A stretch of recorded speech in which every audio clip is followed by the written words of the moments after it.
Vi er jo ved at læse den romerske digter Catull. Klokken lidt over 8 mandag morgen på Risskov Gymnasium. 2. A er lige gået i gang med latinundervisningen. Og derfor sørgedigtet var et sørgedigt over hans... Fordi at han var blevet impotent. Ja. Så det var bare mega sørgeligt. Ja, det var meget sørgeligt digt. 2.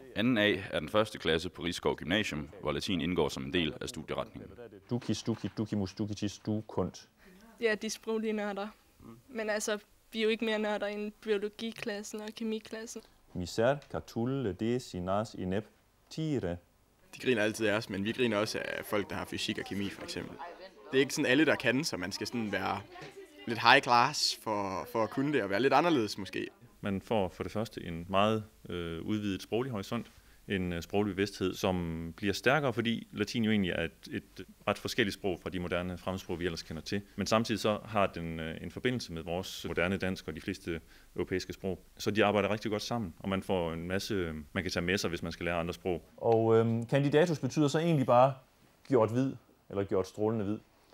Og det er fordi, når romerne stillede op til valg, så tog de deres toga, som normalt var sådan en normal uldfarve, ikke? Og så lagde de den i noget kalk og gjorde den helt kridhvid. Eleverne i 2. A vælger sjældent latin af karrierehensyn, men på grund af fagets andre kvaliteter.